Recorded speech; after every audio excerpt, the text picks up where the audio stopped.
اگر ہم اپنی عبادات کو دیکھیں تو اس کے دو حصے ہوتے ہیں، ایک اس میں کچھ کرنے کی چیزیں ہوتی ہیں اور ایک میں کچھ بچنے کی چیزیں ہوتی ہیں۔ انسان کا دین مکمل نہیں ہوتا جب تک کرنے والے کام کرے نہ اور چھوڑنے والے کام چھوڑے نہ، یعنی کچھ اوامر ہیں اور کچھ منہیات ہیں۔ عربی میں دو ٹرمز استعمال ہوتی ہیں کہ کچھ اللہ تعالیٰ کے احکامات ہیں کہ یہ کر لو، کرو کرو کرو، اور کچھ یہ کہ یہ نہ کرو، یہ نہ کرو، یعنی جن کو ہم ڈوز اینڈ ڈونٹس کہتے ہیں۔ تو صرف اچھے کام کرنے سے بھی بات نہیں بنتی اور صرف برائیاں چھوڑنے سے بھی نہیں بنتی، یہ دونوں چیزیں مل کر پازیٹیو اور نیگیٹو اکٹھے ہوتے ہیں تو اپنا پورا فنکشن کرتے ہیں۔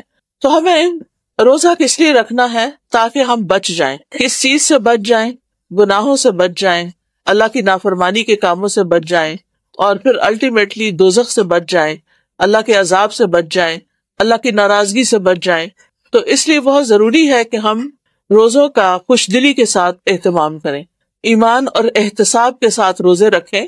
ایمان کا مطلب تو یہ ہے کہ یعنی اللہ تعالیٰ کے اوپر اور اللہ تعالیٰ کے احکامات پر جو کہ یہ واقعی اللہ کا حکم ہے اس کو مانتے ہوئے ہم روزہ رکھ رہے ہیں، لیکن ساتھ ہی احتساب کا مطلب ہوتا ہے ثواب کی نیت کرتے ہوئے، یعنی ہمیں ثواب کی نیت بھی رکھنی چاہیے، کیونکہ جب کسی چیز پر ہم دیکھتے ہیں کہ کوئی ریوارڈ مل رہا ہے تو قدرتی طور پر اس انسان کے اندر ایک موٹیویشن پیدا ہو جاتی ہے اور انسان کا یقین بھی بڑھ جاتا ہے اور اس کام کو شوق سے کرتے ہیں۔ آپ دیکھیں عام طور پر جب کسی کو کوئی کام والنٹریلی کرنے کے لیے دیا جاتا ہے تو اس کا آؤٹ پٹ کچھ اور ہوتا ہے، اور جب کوئی کسی پے کے اوپر یا کسی فائدے کے عوض یا کسی معاوضے کے عوض کام کرتا ہے تو اس کا آؤٹ پٹ کچھ اور ہوتا ہے۔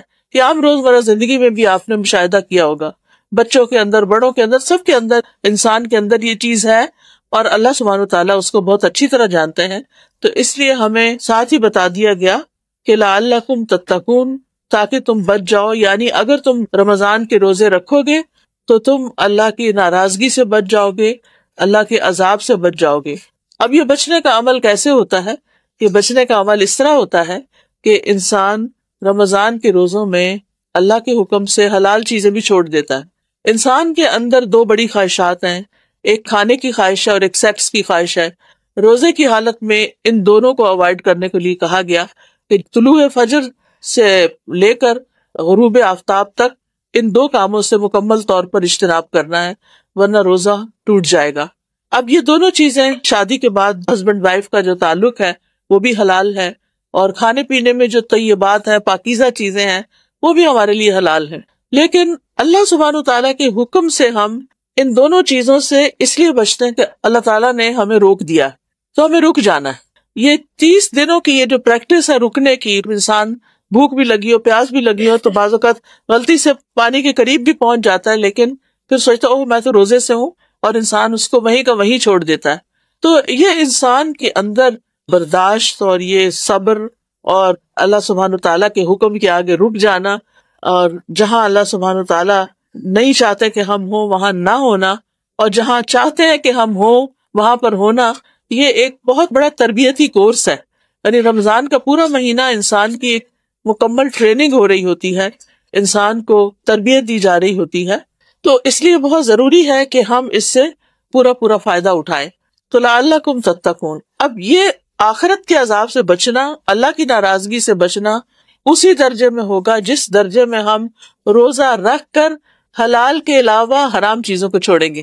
بعض اوقات ہم حلال چیزیں چھوڑ دیتے ہیں، کھانا پینا چھوڑ دیتے ہیں، لیکن مردہ بھائی کا گوشت کھانا نہیں چھوڑتے، یعنی روزہ رکھ کر بھی غیبت چغلی چل رہی ہوتی ہے کسی نہ کسی شکل میں، یعنی وہاں آ کے ہمارا کنٹرول ختم ہو جاتا ہے، ہم اپنے آپ پر کنٹرول نہیں رکھ سکتے۔ کوئی بات کر رہا ہو کسی کی تو ہم آگے سے 2 لگانے کو تیار ہوتے ہیں تاکہ یعنی کہ ایک ویلیڈیشن ہو جائے اس کی۔ تو ہمیں اس بارے میں خاص طور پر رمضان کے اندر بہت محتاط رہنا ہے کہ اپنے روزے کو خراب نہیں ہونے دینا کسی بھی حرام اور مکروہ اور مشکوک چیز سے، کہ جس سے روزہ جو ہے وہ خراب ہو جائے۔ نبی صلی اللہ علیہ وسلم نے فرمایا کہ جو روزہ رکھ کے بھی جھوٹ بولنا اور جھوٹ پر عمل کرنا نہیں چھوڑتا، اللہ سبحانہ تعالیٰ کو اس کی کوئی ضرورت نہیں کہ وہ کھانا پینا چھوڑ دے۔ یعنی روزے سے اصل مقصد کھانا پینا چھڑانا نہیں ہے، اصل مقصد کچھ اور ہے، اور وہ ہے بری عادتیں چھڑانا، یعنی وہ چیزیں جو اللہ کی نافرمانی کی ہیں، اللہ تعالیٰ کی ناراضگی کی ہیں، ان کو چھڑوانا۔ اور انشاءاللہ جب ہم روزے کی حالت میں کھانا پینا جو ہم سب کی ویکنس ہے وہ چھوڑ سکتے ہیں، تو اللہ کے حکم سے ہم غیبت چگلی بھی چھوڑ سکتے ہیں۔ اسی طرح بعض کچھ اور چیزیں زندگی میں حرام ہیں، جیسے کسی کو دھوکہ دینا، چیٹ کرنا، کاروبار کے اندر ملاوٹ کرنا، جیسے تیل کے اندر ملاوٹ ہے، کھانے کی دوسری چیزوں کے اندر ملاوٹ ہے، سود لیا جا رہا ہے، رشوت لی جا رہی ہے، حرام چیزیں کی جا رہی ہیں۔ تو ان سب چیزوں کو جب تک نہیں چھوڑتے تو روزے کی روح حاصل نہیں ہوتی۔ یہ اگرچہ مشکل ہے لیکن پھر بھی امپاسبل نہیں، اگر ہوتی تو اللہ سبحانہ وتعالیٰ ضرور اس میں کوئی رخصت دے دیتے، ہمیں کچھ نہ کچھ چھوٹ دے دیتے، کچھ اجازت دے دیتے، لیکن ایسا نہیں ہے۔ تو بہرحال یہ مہینہ جو ہے یہ کچھ کرنے کا بھی ہے اور کچھ چھوڑنے کا بھی ہے، تاکہ ہمارے اندر غلط چیزوں سے بچنے کی قوت پیدا ہو جائے۔ تو اس مہینے میں کرنا کیا ہے اور کیوں کرنا ہے؟ چونکہ آسمان کے دروازے کھل جاتے ہیں تو آسمان کی طرف کیا چڑھتا ہے؟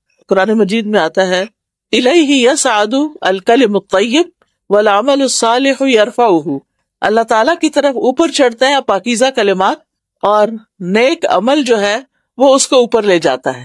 یعنی ہم جو بھی ذکر اذکار کرتے ہیں، زبان سے جو بھی اچھی باتیں کرتے ہیں، مثلا میں درس دے رہی ہوں، حدیثیں پڑھ رہی ہوں، آیتیں پڑھ رہی ہوں، یہ ساری باتیں ہیں، لیکن ان باتوں کو اوپر کیا چیز اٹھائے گی؟ وہ میرا عمل اٹھائے گا کہ جو میں آپ کو بتا رہی ہوں کیا میں وہ کر بھی رہی ہوں یا نہیں، کیونکہ یہ باتیں صرف باتیں کرنے کی نہیں ہے، صرف سننے کی نہیں ہے، صرف ہر سال دوہرا لینے کی نہیں ہے، بلکہ عمل کرنے کی ہے۔ تو الیہ یصعد الکلم الطیب والعمل الصالح یرفعہ، اور یہ اعمال صالحہ کون کون سے ہیں انشاءاللہ میں تھوڑی سی آگے تفصیل بتاؤں گی کہ جو ہمیں رمضان میں کرنے ہیں۔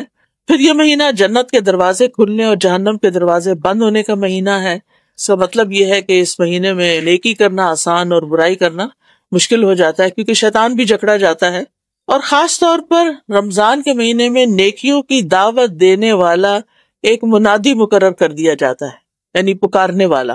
رسول اللہ صلی اللہ علیہ وسلم نے فرمایا جب رمضان کا مہینہ آتا ہے وَيُنَادِي فِيهِ مَلَكٌ، تو ایک فرشتہ اس پر متعین کر دیا جاتا ہے، مقرر کر دیا جاتا ہے، اور وہ پکارتا رہتا ہے، ینادی یعنی ندا، آواز دیتا رہتا ہے، یا باغی الخیر اقبل و یا باغی الشر اقصر، اے خیر کے چاہنے والے آگے بڑھ اور اے شر کے چاہنے والے رک جا، یہاں تک کہ رمضان ختم ہو جاتا ہے۔ ہم میں سے ہر ایک خیر چاہتا ہے، تو اے خیر کے چاہنے والے آگے بڑھ۔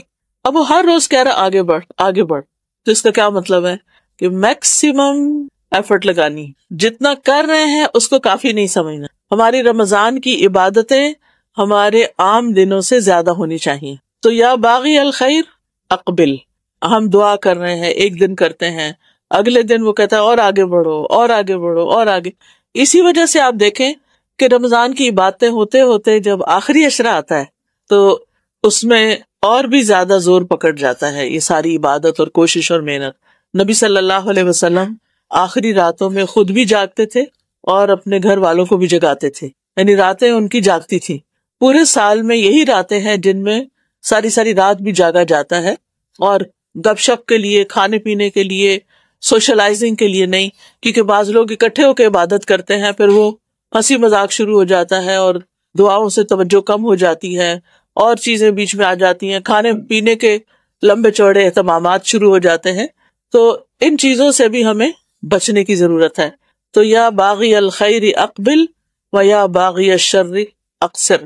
تو رمضان ایک ایسا مبارک مہینہ ہے جس میں نیکی کے مواقع جمع ہو جاتے ہیں، یعنی ہم نے روزہ بھی رکھا ہوتا ہے، ہماری نمازیں بھی ہو رہی ہوتی ہیں، تہجد یا تراویح بھی ہو رہی ہوتی ہے، پھر صدقہ خیرات بھی ہو رہا ہوتا ہے، عمرے پہ بھی لوگ چلے جاتے ہیں۔ یعنی رمضان کا مہینہ اتنا مبارک مہینہ ہے کہ جس میں ساری نیکیاں بیک وقت ہو رہی ہوتی ہیں، اکٹھی ہو جاتی ہیں۔ عام دنوں میں ہم کبھی ایک کام کرتے ہیں، کبھی دوسرا کرتے ہیں، کبھی روزہ رکھ لیا، کبھی نہیں رکھا، کبھی صدقہ خیرات زیادہ ہو گیا، کبھی نہیں ہوا۔ لیکن رمضان میں یہ چیزیں ایک پلاننگ کے تحت اور ایک شوق اور ایک محبت کے تحت اور اپنے اوپر لازم کرتے ہیں، اور بہت سے لوگ رمضان میں زکوٰۃ بھی اپنی نکالتے ہیں۔ تو روزہ، عمرہ، زکوٰۃ، صدقات اور نماز اور تہجد اور ذکر اذکار، یہ سارا کچھ اکٹھا ہو جاتا ہے ایک جگہ پر۔ تو رسول اللہ صلی اللہ علیہ وسلم نے فرمایا یقیناً جنت میں ایسے بالا خانے ہیں جن کا اندرونی حصہ ان کے باہر سے نظر آتا ہے، اور ان کا بیرونی حصہ ان کے اندر سے نظر آتا ہے، یعنی جیسے گلاس ہاؤس ہوتے ہیں. تو ایک دیہاتی آپ کی طرف کھڑا ہوا اور کہنے لگا یا رسول اللہ صلی اللہ علیہ وسلم، یہ کس کے لیے ہیں، یہ کس کو ملیں گے؟ آپ نے فرمایا اس شخص کے لیے جو اچھی بات کرے، کھانا کھلائے اور روزے رکھے، اور رات کو جب لوگ سو رہے ہوں تو صرف اللہ کے لیے نماز ادا کرے، یعنی تہجد یا تراویح جس کو آپ کہیں.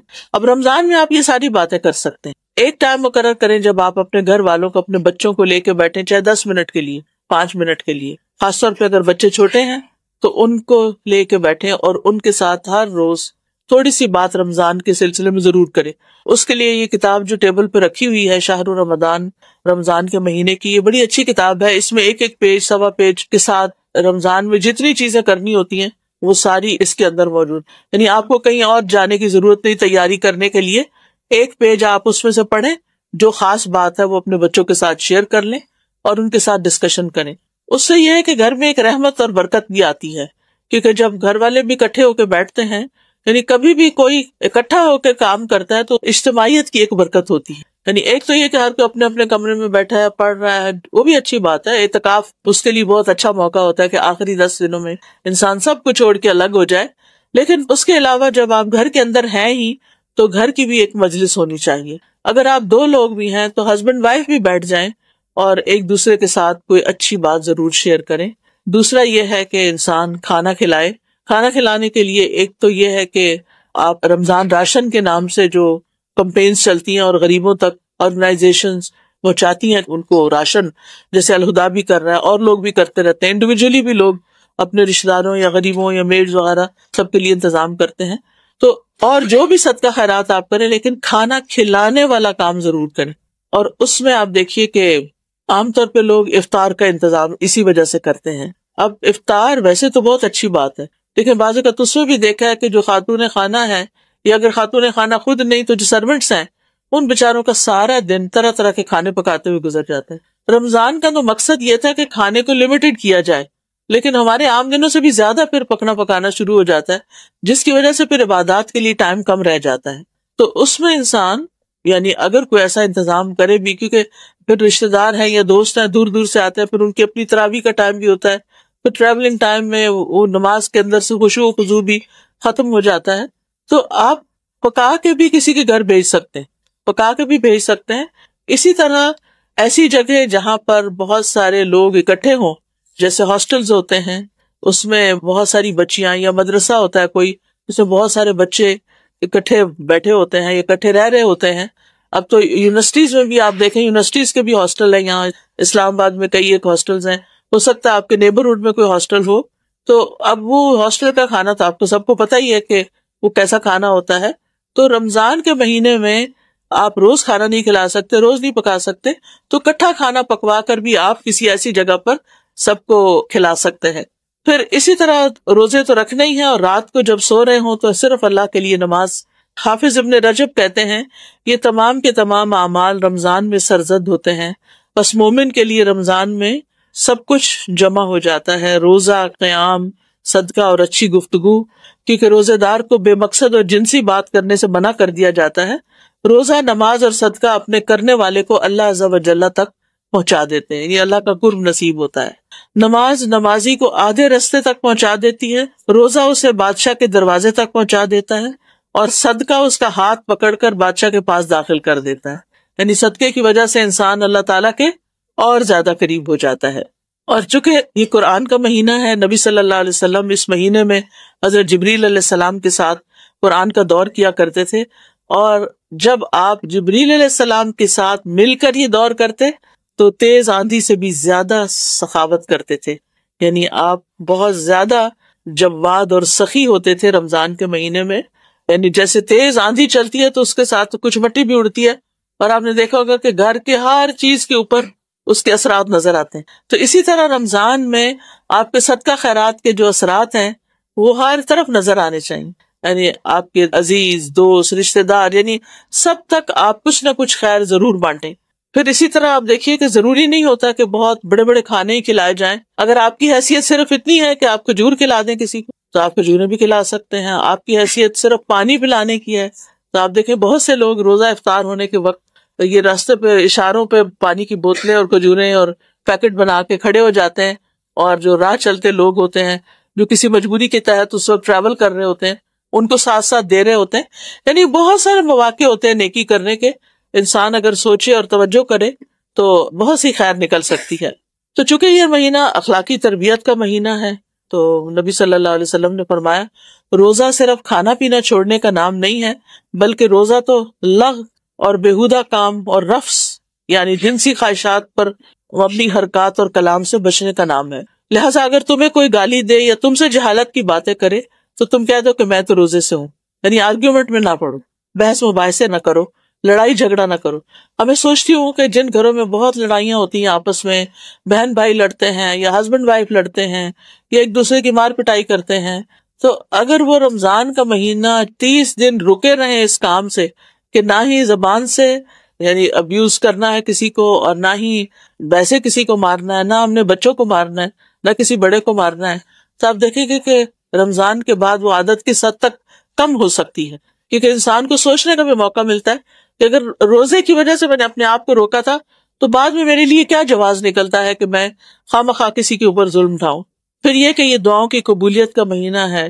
رمضان کے ہر دن اور رات میں دعا قبول ہوتی ہے. جہنم سے آزادی کا مہینہ ہے. گناہوں کے کفارے کا مہینہ ہے. اب یہ ہے کہ چند پوائنٹس میں دیتی ہوں، پھر آپ لوگ مزید ڈسکشن بھی کر سکتے ہیں. سب سے پہلی بات تو یہ ہے کہ رمضان کا مہینہ آنے پر پریشان نہیں ہونا چاہیے، خوش ہونا چاہیے کہ اتنے سارے نیکی کے مواقع ملیں گے. ہر شخص کو کچھ نہ کچھ تھوڑی سی انگزائٹی ضرور ہوتی ہے. رمضان آ رہا ہے، یہ بھی کرنے والا ہے، وہ بھی کرنے والا ہے، تراویح کیسے کریں گے، رات تھک جاتے ہیں، وہ مشکل عشاء پڑھتے ہیں، اب یہ اتنی لمبی نماز کیسے ہوگی. تو جب میرے اوپر ایسے خیالات آتے ہیں تو میں ہمیشہ سوچتی ہوں پچھلے رمضان میں تو سب ٹھیک ہو گیا تھا، وہ کیسے ہوا تھا. تو اگر اللہ نے وہ کرا دیا تو اس دفعہ بھی اللہ سے اچھی امید رکھو تو انشاءاللہ اب بھی اچھا ہو جائے گا.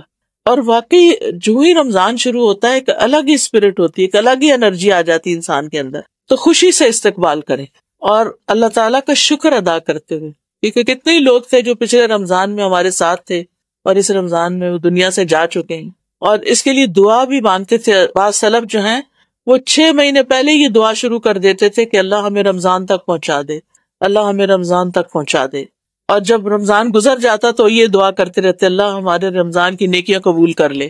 پھر یہ کہ اپنی نیتوں کو بھی خالص کر لینا، یعنی ایک کانشیس ایفرٹ اور سوچ کہ میں نے جو کچھ کرنا ہے اللہ کے لیے کرنا ہے. انا للہ، میں تو اللہ کی ہوں، میں تو اللہ کی ہوں، جس نے مجھے پیدا کیا، جس نے مجھے رزق دیا، جس کے ہاتھ میں میری زندگی ہے، جس کے ہاتھ میں میری موت ہے، میں تو اس کی ہوں. لہٰذا جب ہم یہ کہہ دیتے ہیں میں اللہ کی ہوں تو پھر اللہ تعالیٰ کے ہر کام کو انسان اچھی نظر سے دیکھتا ہے، چاہے عقل اس کو سمجھ نہ پائے. اللہ کا ہر فیصلہ اچھا لگتا ہے. تقدیر کے متعلق انسان کی شکایتیں دور ہو جاتی ہیں. اللہ تعالیٰ کے اقوال، افعال، تقدیر، شریعت سب سے انسان ایگری کرنے لگتا ہے. اور پھر اگر انسان سوچتا ہے کہ حیاتی کلہ للہ، میری ساری زندگی اللہ کے لیے، تو پھر جو بھی کام انسان اس وقت کر رہا ہوتا ہے، چاہے ماں باپ کی خدمت ہے، چاہے بچوں کا خیال رکھنا ہے، چاہے نیبرز ہیں، چاہے دین کا پڑھنا پڑھانا، کوئی بھی چیز ہے، میں جب اللہ کے لیے کر رہی ہوں تو پھر مجھے پریشانی نہیں ہونی چاہیے.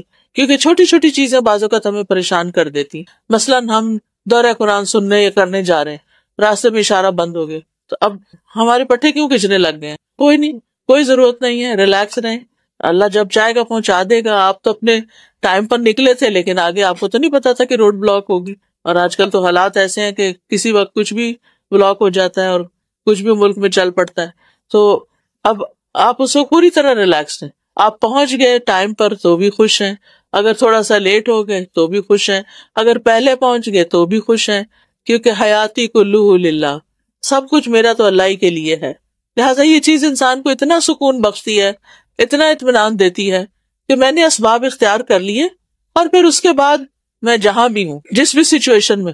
بعض اوقات ایسا بھی ہوتا ہے کہ ہم پچھلے رمضان میں کوئی بہت اچھا کام کر رہے تھے، مثلاً عمرے پہ چلے گئے، مثلاً کوئی اور اللہ نے نیکی کا کام کرا دیا.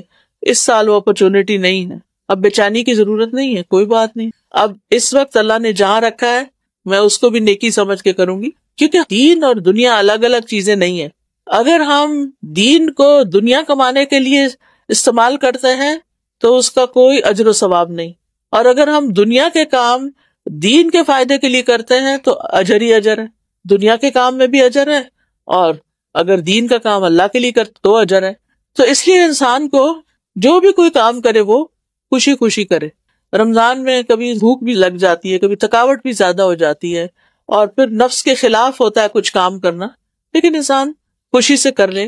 پھر یہ کہ رمضان سے پہلے استغفار کی بھی کثرت کریں تاکہ ساری رکاوٹیں دور ہو جائیں. یہ ہمارے اپنے ہی گناہ ہوتے ہیں جن کی وجہ سے ہم سے نیکی کے مواقع چھن جاتے ہیں.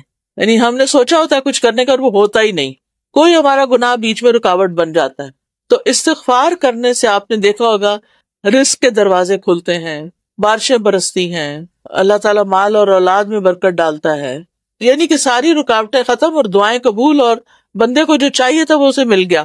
تو رمضان بھی چونکہ نیکیوں کا مہینہ ہے, اس لیے اللہ کی توفیق سے نیکی ہو سکتی ہے, اور اللہ کی توفیق اس بندے کے ساتھ ہوتی ہے جو اللہ سے توبہ استغفار کرتا رہتا ہے. پھر یہ کہ رمضان میں چونکہ قرآن نازل ہوا تھا, شہر رمضان الذی انزل فیہ القرآن, لہذا قرآن کے ساتھ ہمارا خاص تعلق ہونا چاہیے. اس کا پڑھنا, اس کا سمجھنا, اس کا پڑھانا, اس کو پھیلانا, یعنی کوئی بھی ڈائریکٹ انڈائریکٹ تعلق اس کے ساتھ ہر صورت ہونا چاہیے. کم از کم منیمم ایک قرآن تو ضرور ختم ہونا چاہیے, یعنی اس سے کم نہیں. عبداللہ بن مسعود کہا کرتے تھے کہ جو ایک مہینے میں ایک قرآن ختم نہیں کرتا وہ دراصل قرآن کو چھوڑے ہوئے ہے. حجر القرآن ہے نا, جو قرآن مجید میں آتا ہے سورۃ بنی اسرائیل میں, وقال الرسول یا رب ان قوم اتخذوا هذا القرآن مہجورا, کہ رسول قیامت کے دن کہیں گے اے رب میری اس قوم نے اس قرآن کو چھوڑ دیا تھا. آپ کی قوم کون ہے؟ دو طرح کی ہے, ایک جنہوں نے آپ کی بات پہ لبیک نہیں کہا اور جنہوں نے آپ کی بات پہ لبیک کہا, دونوں ہی آپ کی امتیں ہیں. ایک امت اجابت ہے اور دوسری جو ہے وہ امت دعوت ہے. تو امت اجابت کون ہے؟ ہم لوگ امت اجابت ہیں جنہوں نے آپ کی بات مان لی. اور امت دعوت کون ہے؟ کہ جن تک رسول اللہ صلی اللہ علیہ وسلم کی دعوت جانی چاہیے, جن تک اسلام کا پیغام پہنچنا چاہیے. تو جنہوں نے دعوت قبول کر لی اور پھر اس کے بعد کچھ کیا ہی نہیں, قرآن کے ساتھ کوئی تعلق ہی نہیں, تو رسول صلی اللہ علیہ وسلم قیامت کے دن اس کے خلاف گواہی دیں گے کہ یار اب اس قوم نے, ان لوگوں نے قرآن کو چھوڑ رکھا تھا. تو مہینے میں ایک دفعہ قرآن ختم نہ کرنا حجر القرآن میں آتا ہے. صحابہ جو تھے وہ 8-8 دن میں, ہفتے بھر میں ختم کر لیا کرتے تھے. چلے ہماری مصروفیات اور کام ایسے ہیں, لیکن ایک پارے کا ٹارگٹ تو رکھ ہی لینا چاہیے ہم, اور رمضان میں تو ضرور رکھنا چاہیے. کچھ صبح میں پڑھ لیں, کچھ دوپہر میں پڑھ لیں, کچھ شام کو پڑھ لیں. پھر ایک جو ہے وہ تراویح میں اگر ختم ہو جائے تو بہت اچھا ہے, چاہے خود پڑھیں, موبائل سے پڑھ لیں, آئی پیڈ سے پڑھ لیں, یا پھر کسی امام کے پیچھے پڑھ لیں, یا اپنے گھر میں کسی بچی کو جس نے حفظ کیا ہوا ہو اس کو بلا کے اپنے گھر والوں, محلے والوں کو ساتھ ملا کے کوئی انتظام کر لیں. یعنی ہر ایک کی اپنی پرسنل ارینجمنٹ اینڈ پریفرنس ہے, کس کو کہاں زیادہ مزہ آتا ہے اس کے مطابق وہ کام کر لے. لیکن یہ میک شور کریں کہ قرآن کے ساتھ عام دنوں کی نسبت زیادہ تعلق ہے. قرآن مجید بھی اس مہینے میں نازل ہے, سابقہ کتب بھی اسی مہینے میں نازل ہوئی. یعنی یہ مہینہ اللہ کی طرف سے وحی آنے کے لیے ایک خاص مہینہ ہے. اسی لیے اگر اس مہینے میں سمجھ کر قرآن پڑھا یا سنا جائے وہ دلوں پہ زیادہ اثر کرتا ہے, کیونکہ یہ ہدایت کی کتاب ہے. پھر یہ ہے کہ صرف دن کو نہیں پڑھیں, رات کو بھی اس کا اہتمام ضرور ہونا چاہیے, اور خاص طور پر تراویح میں, اور اس سے بڑھ کر لیلۃ مبارکہ میں, کیونکہ انا انزلناہ فی لیلۃ مبارکہ, ہم نے اس قرآن کو مبارک رات میں نازل کیا تھا, اور وہ رمضان کی راتوں میں سے ایک رات تھی شب قدر, کہا جاتا ہے کہ 27ویں رات تھی. بہرحال جو بھی تھی, آخری راتوں کی ایک طاق رات تھی جس میں قرآن نازل ہوا. انا انزلناہ فی لیلۃ القدر, ہم نے اسے قدر کی رات میں اتارا, نائٹ آف پاور. تو اس لیے دن کے علاوہ رات کو بھی قرآن کا پڑھنا, تلاوت کرنا اور کچھ نہ کچھ اس کو سمجھنا, یہ انسان کی شخصیت کے اوپر, انسان کی طبیعت کے اوپر, مزاج کے اوپر بہت بہترین اثرات ڈالتا ہے. تو اس لیے اس کا اہتمام ضرور کیجیے. نبی صلی اللہ علیہ وسلم تو رمضان کی ہر رات میں جبریل علیہ السلام سے مل کر قرآن کا دور کیا کرتے تھے. لہٰذا اس سے یہ بات پتہ چلتی ہے کہ ایک تو ہے اکیلے تلاوت, ٹھیک ہے, وہ آپ اپنی سہولت سے جب اٹھتے بیٹھتے, چلتے پھرتے, واک کرتے, گاڑی میں بیٹھ کے کہیں نہ کہیں آپ کر لیں, ہو گیا پورا آپ کا سپارہ. لیکن کچھ وقت ایسا ضرور رکھیں کہ جس میں آپ کسی کے ساتھ بیٹھیں. موسیٰ علیہ السلام نے اپنے بھائی ہارون علیہ السلام کو مانگا تھا, اللہ تعالیٰ سے دعا کی تھی کہ وَاجْعَلْ لِي وَزِيرًا مِّنْ أَهْلِي هَارُونَ أَخِي اُشْدُدْ بِهِ أَزْرِي كَيْ نُسَبِّحَكَ كَثِيرًا وَنَذْكُرَكَ كَثِيرًا إِنَّكَ كُنتَ بِنَا بَصِيرًا, کہ ہم مل کے تیرا ذکر کریں, مل کے تیری تسبیح کریں. جب انسان یعنی جماعت سے نماز پڑھتا ہے تو اس کا اپنا ہی ایک اثر ہوتا ہے, ایک مجلس میں بیٹھ کے قرآن پڑھتا ہے تو اس کا اپنا ہی ایک اثر ہوتا ہے. تو اس کا بھی اہتمام جہاں کہیں دورہ قرآن ہو رہا ہو. آج کل سب نے اپنی سہولت دیکھ لی ہے کہ وہ آن لائن چیزیں مل جاتی ہیں. کسی اشد مجبوری بیماری کی صورت میں تو ٹھیک ہے آپ آن لائن کچھ کر لیں، گھر میں کر لیں، لیکن اگر آپ کو اللہ نے کوئی بھی سہولت دی ہے، گاڑی ہے آپ کے پاس اور باقی گھر کے کام کاج کے لیے آپ کے پاس ہیلپ موجود ہے، کچھ وقت علم کی مجلس میں، قرآن کی مجلس میں ضرور جا کر بیٹھے کہ اس کی اپنی وائبز ہوتی ہیں. اس سے انسان ارد گرد کے ماحول سے بھی بہت کچھ سیکھ رہا ہوتا ہے، کیونکہ بہت سے لوگ ایک ایمانی حالت میں ہوتے ہیں، ایک ایمان کی کیفیت میں ہوتے ہیں. تو بہت ضروری ہے ایسی مجالس کو اٹینڈ کرنا. تو ایک قرآن ہو گیا تلاوت والا قرات، ایک قرآن ترجمہ قرآن کے ساتھ، فہم القرآن تھوڑا تھوڑا انڈرسٹینڈنگ کے ساتھ، اور ایک قرآن تراویح کے ساتھ. یعنی ان تین کا تو کم از کم ٹارگٹ رکھیں. اگر اس سے زیادہ کچھ ہو جائے تو ویل اینڈ گڈ، کیونکہ قرآن مجید کے ایک حرف پڑھنے پر 10 نیکیاں، اور اگر سمجھ کر پڑھا جائے تو اور بھی زیادہ. پھر یہ ہے کہ تلاوت قرآن سے اللہ تعالیٰ کا قرب ملتا ہے. ابن رجب کہتے ہیں نفلی اعمال میں عظیم عمل جس کے ذریعے انسان اللہ تعالیٰ کا تقرب حاصل کرتا ہے وہ قرآن کی کثرت سے تلاوت ہے، اور اس کو غور و فکر، تدبر اور خوب سمجھ کر سننا ہے. تو اس میں ایک چیز اور بھی اضافہ کر سکتے ہیں کہ اگر آپ کے پاس چانس ہو تو ایک قرآن سننے میں سن جائیں.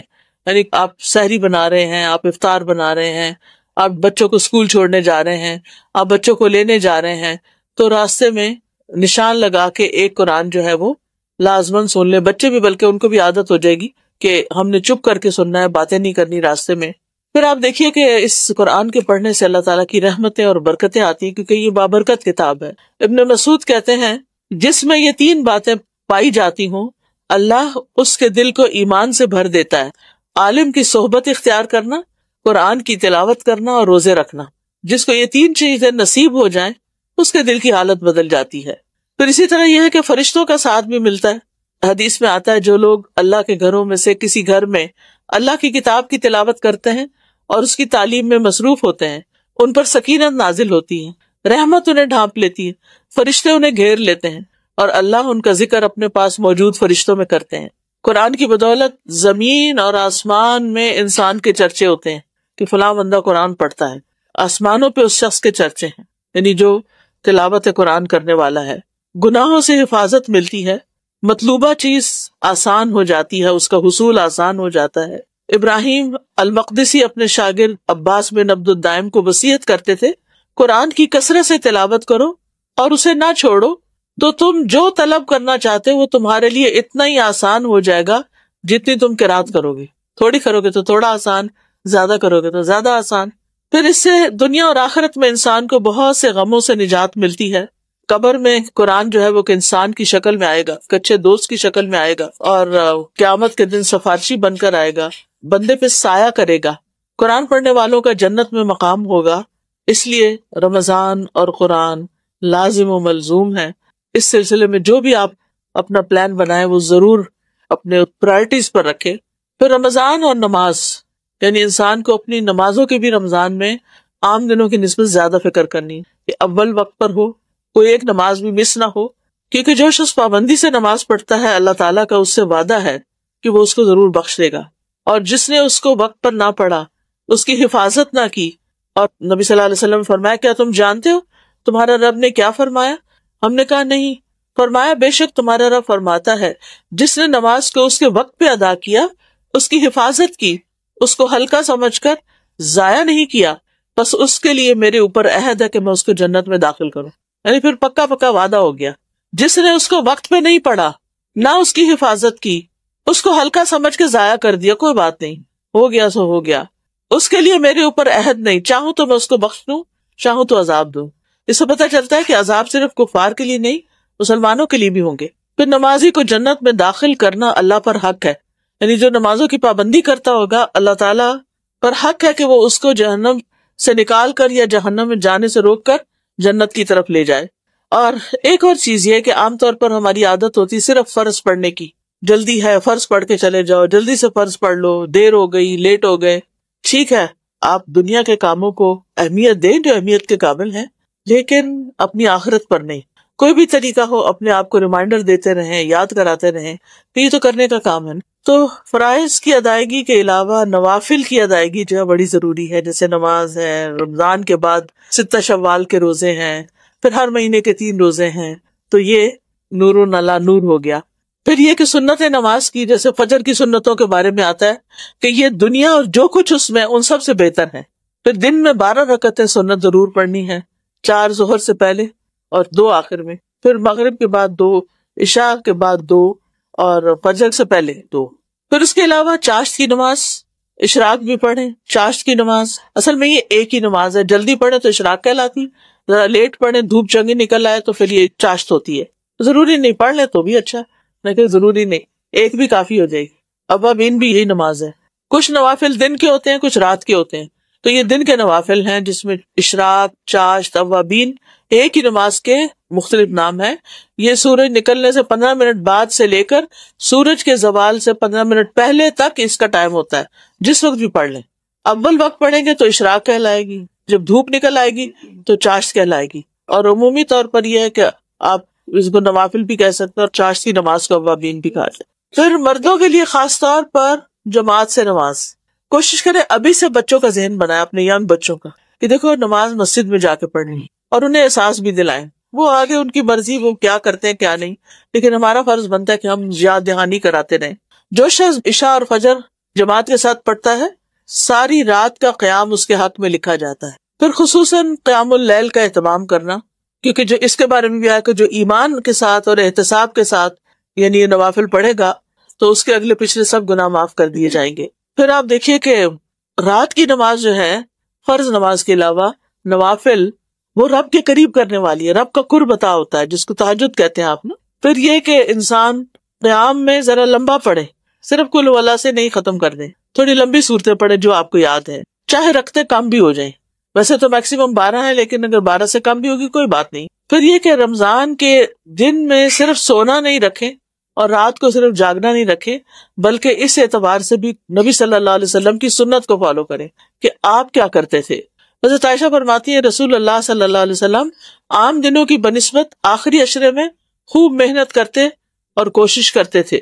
پھر گھر والوں کو قیام کی رغبت دلائیں اور ليلۃ القدر کی تلاش میں سستی نہ دکھائیں، اور پھر دعائیں خوب خوب مانگیں، کیونکہ روزہ دار کی ایک دعا دن میں اور رات میں پھر قبول ہوتی ہے۔ روزانہ رات کو دعاؤں کی قبولیت کے لیے آسمان میں دروازے کھلتے ہیں، اور یہ رات کے آخری 1/3 حصے میں ہوتے ہیں۔ جی، صلاۃ و تسبیح پڑھی جا سکتی ہے، اجتماعی بھی پڑھی جا سکتی ہے، تہجد میں بھی پڑھ سکتے ہیں، لیکن ایک بات یاد رکھیے، صلاۃ و تسبیح آپ پڑھیے رمضان میں، لیکن اس کے مقابلے میں اگر آپ قرآن کے ساتھ پڑھیں گے نا کچھ بھی، کئی گنا زیادہ ثواب ہوگا اس کا، تو اس کا بھی ضرور دھیان میں رکھیے۔ پھر ذکر اذکار، چلتے پھرتے وَاذْكُرُوا اللَّهَ كَثِيرًا لَعَلَّكُمْ تُفْلِحُونَ، اللہ کا ذکر سکون کا باعث ہے، اور پھر یہ کہ افضل الذکر لا الہ الا اللہ ہے، اور یہ غموں کو بھی دور کرتا ہے۔ چلتے پھرتے اٹھتے بیٹھتے لا الہ الا اللہ، لا الہ الا اللہ، لا الہ الا اللہ۔ پھر یہ کہ لا الہ الا اللہ کا وزن کریں تو اگر تمام دنیا کی چیزوں کو ترازو کے ایک پلڑے میں رکھ دیا جائے اور لا الہ الا اللہ کو دوسرے پلڑے میں، تو بھی لا الہ الا اللہ والا پلڑا نیچے جھک جائے گا، خالی لا الہ الا اللہ بھی پڑھ سکتے۔ میرا کہنے کا مطلب ہے صلاۃ و تسبیح اچھی چیز ہے، لیکن قرآن کا پڑھنا اس سے بھی افضل ہے، کیونکہ رمضان میں قرآن نازل ہوا ہے، ٹھیک ہے؟ تو ایک دفعہ صلاۃ و تسبیح ہفتے میں ایک دن کافی ہے، ہر روز کی ضرورت نہیں ہے۔ ہر روز فوکس کریں قیام اللیل پہ، تہجد پہ، اور اس میں زیادہ سے زیادہ قرآن پڑھنے پر۔ پھر چلتے پھرتے اٹھتے بیٹھتے ذکر اذکار، سبحان اللہ، الحمدللہ، اللہ اکبر، سبحان اللہ کہنا اور الحمدللہ کہنے سے زمین اور آسمان کے درمیان کی فضا بھر جاتی ہے۔ الحمدللہ کہنا میزان کو بھر دیتا ہے۔ جو شخص سبحان اللہ العظیم و بحمدہ کہتا ہے اس کے لیے جنت میں کھجور کا ایک درخت لگا دیا جاتا ہے۔ اور جو شخص 100 دفعہ یہ کلمہ پڑھ لے، لا الہ الا اللہ وحدہ لا شریک لہ، لہ الملک و لہ الحمد وہو علی کل شیء قدیر، تو اسے 10 غلام آزاد کرنے کے برابر ثواب ملے گا۔ 100 نیکیاں اس کے اعمال نامے میں لکھی جائیں گی، 100 برائیاں اس سے مٹا دی جائیں گی۔ وہ سارا دن شام تک شیطان کے شر سے محفوظ رہے گا۔ کوئی شخص اس سے بہتر عمل لے کر نہیں آئے گا، البتہ جو شخص اس سے زیادہ عمل کرے اس کا ثواب پھر زیادہ ہوگا۔ پھر استغفار کے فائدے، صدقہ خیرات ان دنوں میں بہت کرنا چاہیے، کیونکہ رمضان میں ہر نیکی جو ہے وہ زیادہ فائدہ پاتی ہے، اور صدقہ جو ہے وہ آگ سے بچاؤ کا ذریعہ بھی ہے۔ عرش کے سائے میں جگہ نصیب ہوگی جس نے صدقہ پوشیدہ طور پر کیا، کہ بائیں ہاتھ کو بھی خبر نہیں ہوئی کہ کیا کیا. اور عمومی طور پر ہر نیک کام میں آگے بڑھیں. فاستبقوا الخیرات، نیکی کا ہر کام شوق سے کریں. روزہ شوق سے رکھیں، نماز شوق سے پڑھیں. اپنے یعنی کہ اس ایکسائٹمنٹ کو شو کریں ایک دوسرے پر. یہ نہیں کہ ہائے آج بڑا روزہ لگ رہا ہے، اور دوسرا کہ ہائے، وہ ساروں کو کنٹیجیس بیماری لگ جاتی ہے. پھر چھوٹی چھوٹی نیکیوں میں لوگوں سے آگے رہنے کی کوشش کریں. والدین کے ساتھ نیکی، ان کی طرف سے صدقہ خیرات ضرور کریں اگر فوت ہو چکے ہیں. لوگوں کے لیے فائدے کا بنے، سلام پھیلائیں، اچھی باتیں کریں، کسی کو پانی کا ایک گھونٹ ہی پلا دیں. اللہ سبحانہ وتعالیٰ سے دعا ہے کہ وہ نیکی کرنے کو آسان کر دے ہمارے لیے اور برائی کرنے کو مشکل کر دے، اور ہمیں اس مہینے سے پورا فائدہ اٹھانے کی توفیق دے.